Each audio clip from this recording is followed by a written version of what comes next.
privilege to, every year we recognize a couple of folks from the Black community who have gone above and beyond. And this year, I think last year, we had 2 men and people were very upset. This year we have 2 women, so it's kind of evens out. So the first person is Michelle Edwards, and Michelle Edwards was the first chair of this committee, and she chaired it for many years, and until 2009.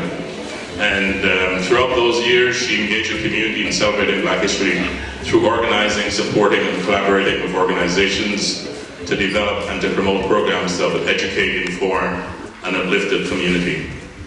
In 2008, she was appointed to the London Diversity and Race Relations Advisory Committee, where she served until 2013, 4 of those years as its chair. She provided leadership to City Council on matters related to diversity, inclusivity, equity, and elimination of discrimination. And she helped to work with staff around policy development. I've known Michelle for a number of years. I know she's been living in Kenya or some other place in East Africa, and I would like you to put your hands together and welcome Michelle Edwards. So thank you all. As I was preparing today, I realized that I was overly emotional, so I wrote down some words so I didn't miss anything. So I'm just going to read this right off the script. So I'd like to thank the London Black History Coordinating Committee for this honor. I'm extremely humbled. On my own, I would not be eligible for recognition of any kind. Anything I've accomplished over the years has been due to the efforts, contributions, and support of many. From a trip to Chatham in 2002 to celebrate Black History Month, which started us thinking about Black history in London, a sincere thank you to the person who founded this committee with me, Delta McNeish. Since 2002, for grabbing hold of our vision and running with it, allowing this committee to offer multiple programs throughout Black History Month. My sincere thanks to Harold Usher, Christina Lord, Leroy Hibbert, and Mary Williamson. They were with me from the very beginning until I left Canada for a volunteer missions trip in Kenya. They knew that without them, I would have quit the fight many, many times. I thank them for their effort, support, and encouragement. I need to recognize how significant Harold Usher has been over the years for supporting my application to join the London Diversity and Race Relations Advisory Committee to City Council, when it was still called that, and over the years, no other person has been as involved with any milestone or life-changing event that I've experienced. From awards, volunteering, and employment, I've relied upon his guidance and insight. To Museum London and the Grand Theatre, even though I'm well aware that I'm not bringing much to the table, thank you for allowing me to feel like a contributing partner to our joint efforts. To my friends and family who've been there for me over the years, helping out when asked, supporting events I'm involved with, or being the voice of common reason, I'm eternally grateful. To the current membership of the London Black History Coordinating Committee, you've taken my small vision and expanded it, creating programs and partnerships that more fully represent Black history and the Black experience in London. In my mind, that's the achievement worthy of recognition. Thank you.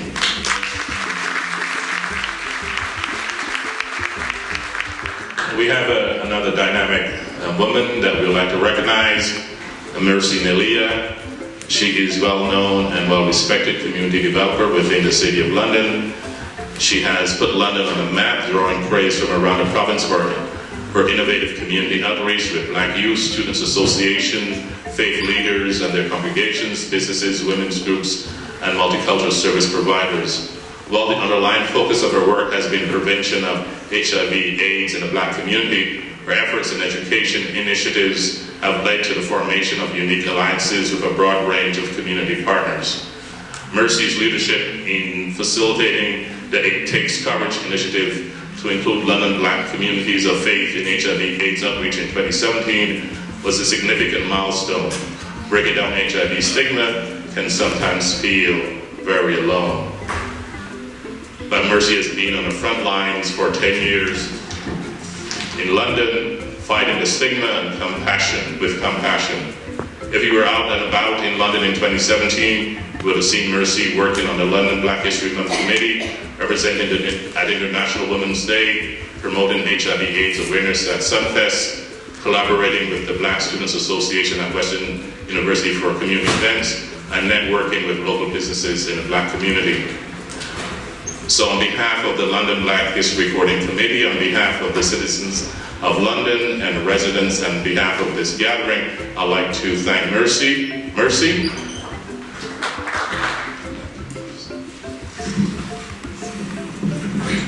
Thank you so much. I know probably somebody is wondering why isn't HIV and AIDS tied to the Black History Month and comedy, but unfortunately, where I come from, it's real.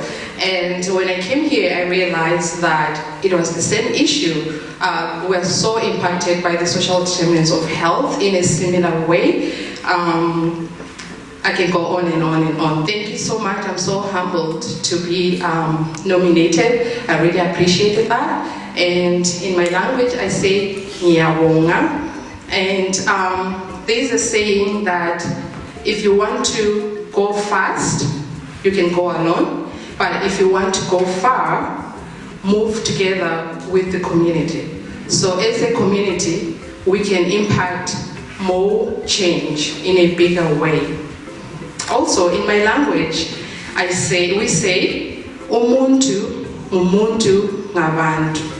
So the literal translation that I can give that's pretty close is, I am because we are.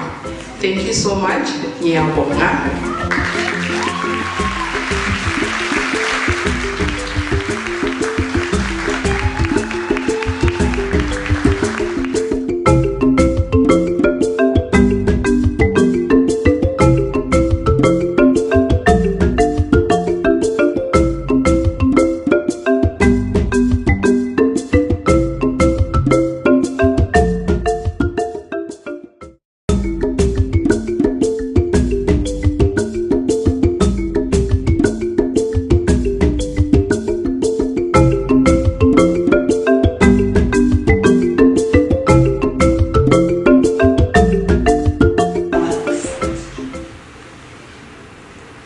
Now, by the time I was 32, I could say I was a success. I had started out with 2 strikes against me. I was a woman in business, and I was Black. But in spite of this, my ventures flourished. My products were sold all over the Maritimes and in Quebec. Some of the most important Black women came to my salon. Women like Portia White, the great Canadian opera singer. They say they describe her voice like a gift from heaven.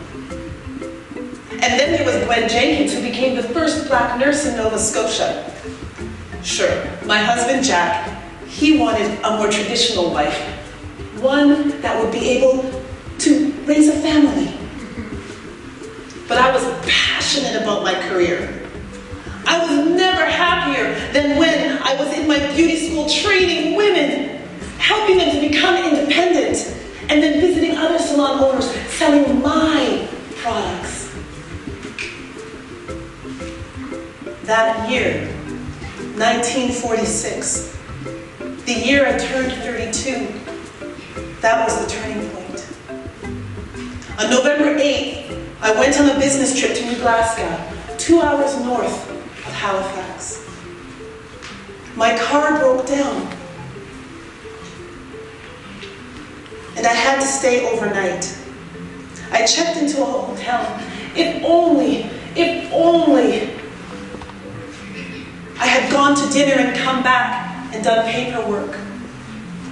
Then maybe the good years would have went on and on. Aren't those words terrible? If only. Well, I decided I would take in a movie.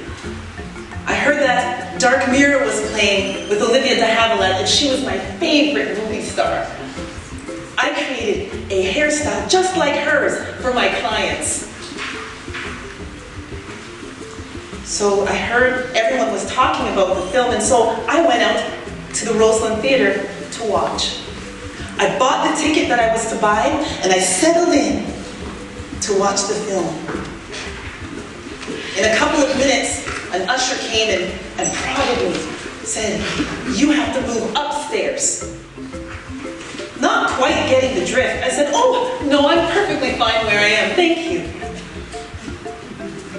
It wasn't long before the manager came and quite rudely told me that I had to move. I didn't pay the penny, the extra penny that I was needed to be able to sit downstairs.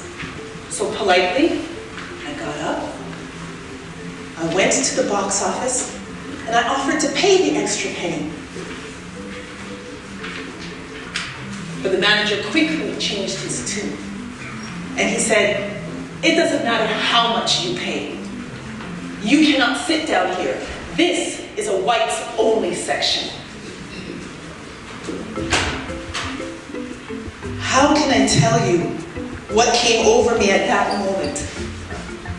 I was taken by surprise. It's true, but more than that, I was indignant. I had worked hard to open my business. I was a respectable woman. I was a Canadian. I was not subject to those same Jim Crow laws that were down south. I had read all about those. And so, with everything in me, with dignity, I went back to my seat and I sat down, downstairs. When the manager came the second time, he had 2 policemen with him. They grabbed my arm so tightly that I had bruises for weeks, and worse, they dragged me roughly up the aisle and banged my hip against the end of the seat, an injury that never healed. I was literally thrown into a paddy wagon and then into a cell at the police station. I was given no permission to make a call, and I was not read my rights. I hurt in every part of my body. I hurt deep in my soul. I had been humiliated and treated with contempt. I felt totally powerless for the first time in my life. As I was sitting in that cell, I remembered something that I read in the Reader's Digest. Nobody can make you feel inferior without your consent. I believe Eleanor Roosevelt said that. And so, I sat upright in that cell all night. I straightened my hat, pulled up my gloves, and I did not cry one tear or make one whimper.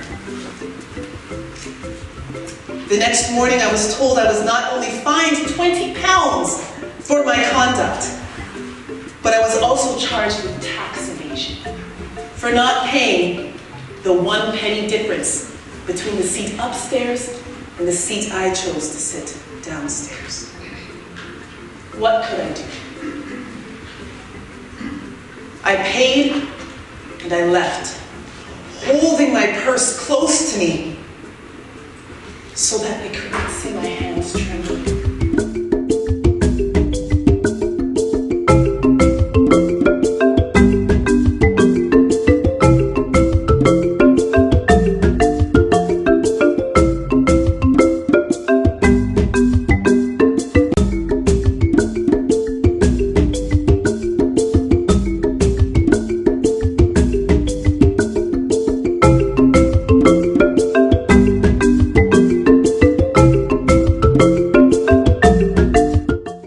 Welcome to our show. It's a pleasure having you with us, and now we have a special guest today with us. Is the group Nobuntu. They are coming directly from Zimbabwe. Let's talk a little bit about the group. Okay, how the group was conformed? We've been artists from way before Nobuntu. But we have our director, and he coordinated us, and hence we became Nobuntu. But we've been artists way long before Nobuntu. So you met before, you friends since you were little? Yeah. In the music industry, we come from Bulawayo, and it's a very small city. So artists know each other. So we've known each other from different groups before being Nobuntu. Yeah. Okay, what is the meaning of Nobuntu? Nobuntu means mother of humanity. Yes. So No in our language stands for mother, and then Wuntu is humanity. Okay, and why you put that name to the group? Because we're women, firstly, and everything that says humanity starts from the women, from the mothers. We are the ones who coordinate love. We are the ones who coordinate peace. Man. Everything. Oh, man as well. Yeah. We are the ones who bring people to the world. So that starts from there. Okay, so when we're going to classify the music, in your case as an African ethnic music, how can we put the music in which context? Okay, we can say is largely Imbube. Where we come from, there's a certain type of a cappella called Imbube, which was traditionally done by men. But we decided to take it up and do it. So most of what we do is Imbube. And then we can be a bit diverse. We just divert and be diverse. Okay, there you go. You can see Nubuntu. It's an amazing group. A lot of passion, a lot of energy is going on here.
Welcome back to our show, and again, it's a pleasure having you with us, but it's a pleasure for us bringing you this beautiful group, Nubuntu.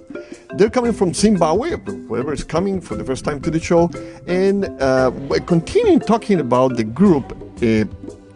I want to ask you, what you're bringing culturally? For as we were talking behind cameras, each one of them is from different places in Zimbabwe. So let's start with you. And what is the characteristics of your culture and what you bring into the group? Our language, it's also linked to the Zulu language. Yeah, and also we have oral tradition, like folk tales are told to young kids, so that when you grow up, you know like what used to happen long back, so that you keep your culture going and so that we don't lose our culture. So there is oral tradition whereby our grandmothers, when we were growing up as little kids, they used to tell us stories like, once upon a time there was this, the hair, and what, and yeah, we learn like what really used to happen back then, and they pass it on to us like all the time. My name is Heather Dube, and I come from the Shona culture. From what I've been told, us Shonas, we love to embrace ourselves. We love celebrating a lot. It's more of a celebratory tradition. We celebrate a lot, is even on funerals. We celebrate the life of the past. We don't cry, no. Of course, we cry, but then not really. We celebrate their life, how they lived their life. We dance a lot. You will see. We dance a lot, yes. See, yeah. Yes. So, our culture is full of fun, full of love, full of humanity. Yes, that's all I can say. I'm Zanele Manenga, also from the Shona culture, which is predominantly what is spoken in Zimbabwe.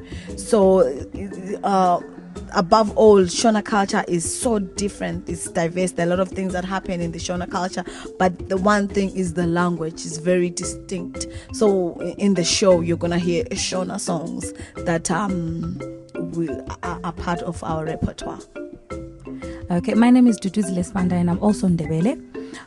But I'm Ndebele. My mother is Nyanja and my father is Ndebele. So in a way, I grew up appreciating coming from different cultures and tolerating other people as well who are not Ndebele like me. So what I bring to the group, I think I'm just their bowl of love. I know how to reason with them, and I know how to deal with them in different characters. And also what I bring from my culture is in Ndebele. I write a lot in Ndebele, so I want to keep the Ndebele language alive all the time. In each of my writings, I put my language, so I also bring my language into the group as well. My name is Joylene Spanda, and I can say me and Duduzile, we are just maybe one of the same, because my fathers come from Malawi. My mother, she's a Kalanga from Zimbabwe. My grandmother, she's a Shona. So I grew up, mixing all those cultures, different cultures, because back home we speak Shona and Ndebele together. So that, I think, that's all. As you can see, there's only passion, love, a lot of humanity. You can feel it. And these amazing voices, full of passion, full of love, gonna come here for you.